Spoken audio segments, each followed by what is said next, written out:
Hi, everyone. This is Hilda Zaragoza with Invalesco Real Estate. Thanks for joining us. We are doing a 5-minute interview today with Limitless Vacation Rentals. So we're going to learn about short-term rentals, how to manage them, what best practices are, and we're just really excited to speak with the co-founders, Faris Rihani and Alberto Salcedo. So yeah, let's kick it off. Tell if one of you guys wants to tell us a bit more about your company and the services you offer. I would love to. I'll go ahead and do that. We are a property management company that specifically manages short-term rentals, what people commonly refer to as Airbnbs. We're a hands-on, full-service management company. What that means is that we're going to guide the homeowners through the initial setup process, such as licensing and recommending how to furnish the home. But after that, we will take over entirely. We will list the homes on multiple booking sites. We're going to be optimizing placement on those sites, optimizing pricing for maximum revenue. We will communicate with each and every guest throughout the check-in and check-out process. And when the guests have requests, we are the first point of contact, not the homeowners. When guests have requests, we ensure the cleaners are scheduled after every checkout and following the recommended CDC guidelines for COVID. Safety for our guests and protecting our clients' investment is very important to us. So we included a couple of features that we are excited to offer. The first is single-use entry codes, where the guest's code will be deleted right after checkout. And the other feature is a noise monitoring system, which will alert us if there's any kind of excessive noise, such as parties. And obviously, different clients want different things, so we can customize those services to fit their needs. Wow, it seems like you've put a really detailed package together. That's impressive. How much occupancy are you seeing in your rentals right now? And how much has that changed since COVID hit?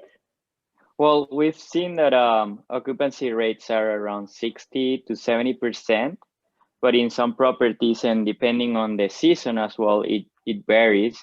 So sometimes it's 80 to 90%. We have a pricing strategy for each home. So, and we study the market before starting. So each property is different. There's properties that are in like downtown. They obviously get more occupation, but also sometimes it's on late notice as well. So yeah, and when COVID hit, everything, everyone got scared. So basically, we saw a lot of cancellations. But yeah, many people switch from like short-term to long-term rentals. But it was only like two months that was like that. But by the end of April, that everything started to open again. People start coming here, or there was like, even before restaurants were open, people started coming here just to do like the hiking trails and all of those things as well. And how were you having to adjust your rates after COVID? Yes, definitely. We started, obviously we lowered the prices a little bit. And from there, we saw like a lot of people after they started opening everything. We saw a lot of people coming here. So we have to quickly adjust it and increase it, so the owners wouldn't see like a high occupancy rate and not that much income coming in. So yeah, we adjusted, the super quickly. And yeah, we obviously want a balance. We don't want the high occupancy. We want a balance between income and occupancy rate as well. Mm-hmm. Because I mean, we've all heard that the mountains, everybody's headed there, all the Airbnbs out there are booked, but it's really surprising to hear that here in the Denver metro area, you're seeing good occupancy as well. So who's booking? Yeah. Like, is it just vacationers? Is it business people? Who's booking here? Well, when COVID hit, it was, and then it started opening, there were a lot of businesses that came. But yeah, it's mostly families now. And yeah, also like family and friends that got together. you know, just to escape a little bit. Mostly people from other states nearby, they came driving, but they wanted just to enjoy Colorado outdoors mostly. So yeah, for mountain properties, it's obviously a good market as well, because they have all those benefits as well. Yeah. And is there any legislation that you see happening that might affect short-term rentals? This is something actually we're monitoring closely. We have to make sure that our clients are, legal, having a legal property to list. So obviously we don't want them to get in trouble or anyone else. So this is something, so far we have not seen anything new. The thing that we have been noticing is that cities are following Denver's lead in requiring that properties are the owner's primary residence. And that's pretty much everything we've seen so far. Okay, so what other cities around Denver have adopted that? Littleton is still not there, but it's on their way. The Aurora has already implemented that. I believe Inglewood is also on the way to that.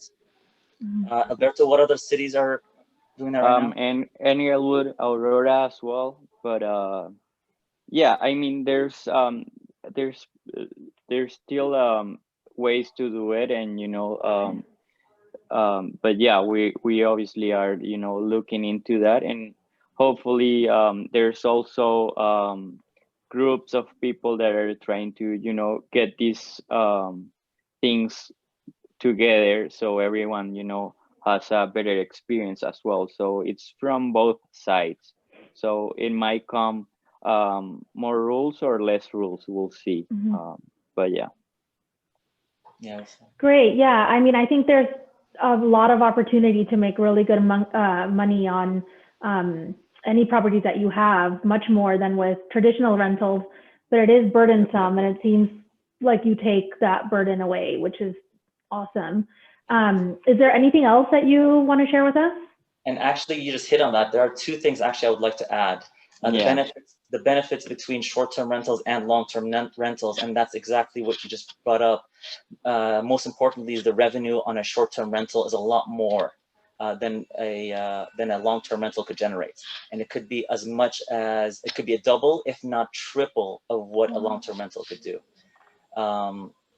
That obviously depends on many factors, but this is the trend that we've been seeing with the current listings we have right now.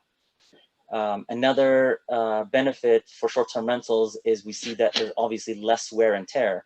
The properties are only being occupied about 60% of the time.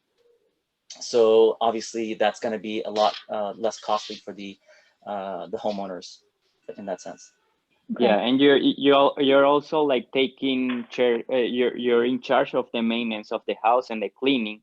So each time there's a guest leaving, you always go to the house and check that everything is okay, and if anything needs repair, you'll take care of that immediately.